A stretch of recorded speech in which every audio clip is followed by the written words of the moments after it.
Hey, have you ever done that activity where you take a stressful situation, something that's been plaguing you for a while, and you're trying to find your way out, so you decide to write on a piece of paper 2 columns, what I control, what I don't control. Now, this is a great activity to help you step back and gain perspective around where your efforts and energy will yield better results. And yet, many times it doesn't get rid of the frustration and annoyance that we have about the things that we wish could change.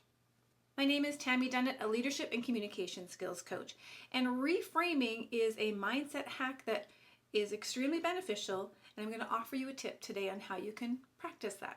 Now, it's quite common to see similar patterns show up in the controllable and the non-controllable elements. What do I control? My thoughts, my feelings, my actions, my beliefs, my values, my mindset. Often these are a lot of internal things. I can also control my goals and my boundaries. Those are really common items listed under the controllables. Under the non-controllables, we will see things like their thoughts, their feelings, their actions, which is really just detailing out the gap and the divide between where I am, where they are, and why can I not connect the two. Now, sometimes this is all an individual needs to go, okay, I get it. I see it. I've been spinning my wheels over here, wishing things were changed. They're not different. I can't change that. So why don't I go over here and focus on what I can? Beautiful. But as I said, many times that's not the case. And people stay stuck in this pattern of rumination, of wishful thinking, of fallacy of should. Things should be different. So let's try a reframe. Reframing is really helpful in the sense that it will give us a new look at an old problem. Now, before we get into the reframe, I do want to take a step back and ask you to just think about the word controllable and non-controllables, or what I control and what I don't control. And just think about how each of those columns makes you feel when you look at the things that you list there. I know for me, when I see a list of things I can't control, it ends up creating some apathy, feelings of powerlessness, and no choice. That's not exactly the energy I want to take forward, because we're still interacting with the environment, and as much as I put in a strong boundary or share what I need to share, that doesn't mean that is ever going to change. And it may never. But let's see if we can reframe it so that you feel less powerless and more in choice. Now, this reframe is rooted in perspective taking. What I know is that when we shift our perspective, we change the experience. And that is true for the past, the present, and the future. So this reframe is all about looking at things from a new perspective. And it's a pretty simple reframe. We're going to swap out the word non-controllables, or scratch out that title, things I don't control, and change it to things I'm negotiating with, or negotiables. Now, just even hearing that, what does that conjure up in you when you think, oh, I could swap out the title? I could call it negotiables instead of non-controllables, or things I'm negotiating. What is your immediate response to that? Now, there's no prescriptive response, there's no right or wrong response, but if you're having a change in thoughts, feelings, that's the desired action. So I mentioned earlier that when I see or hear the word non-controllables, I feel a sense of powerlessness and no choice. When I just change the heading to negotiables, I now can see myself interacting with my environment, and I'm negotiating with it like real life happens.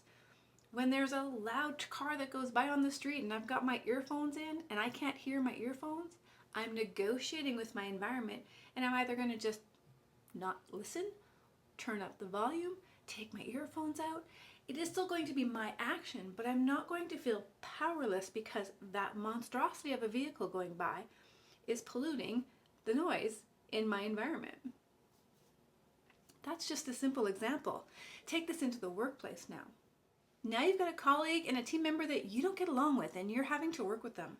And you've done your control and not control list, and you recognize, well, I can control how I think about this person, and I think they suck.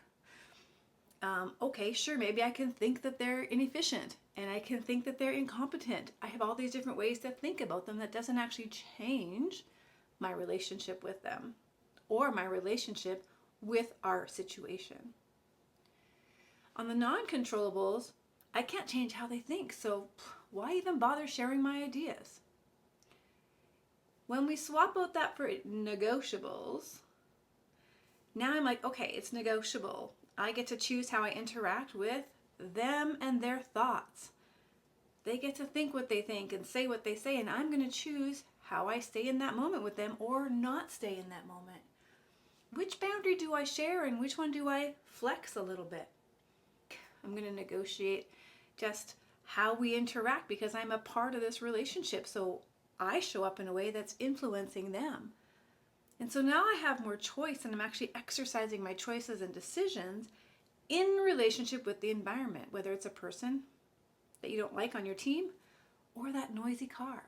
Now let me share with you what negotiable represents for me. When I shift it to, I've got my list of controllables and my negotiables, it means I'm no longer the subject of all these external forces that are pressuring down on me, forcing me to change. That's the energy with controllables and non-controllables.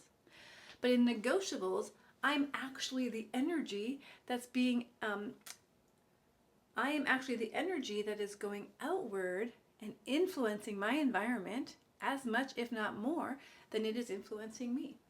Just recognizing that there's this force in my life right now that I'm going to dance with so I can get to a solution that feels good. And I don't have to look at them like they're incompetent. But then I can choose, okay, I need to container maybe how much this person is involved in the project. I need to follow up on their work. I need to be clear in my guidelines and expectations. I need to not be apathetic when they don't meet the needs of this team. I need to speak with that situation. I am choosing every step of the way. So I would rather take that perspective if I'm negotiating my environment all the time so that it suits me, rather than the environment is negotiating with me so that I suit it. So I would love to know from you, what does negotiables change for you? Thanks for watching. Be sure to subscribe and stay tuned to this channel. Let me know in the comments below your thoughts on controllables versus non-controllables and controllables versus negotiables. And if you're looking for more information on advancing your communication skills, whether that's mindset, perspective taking, difficult conversations, head on over to my website, tammydunnett.com, and check out the programs and the resources we have available for you today. We'll talk soon.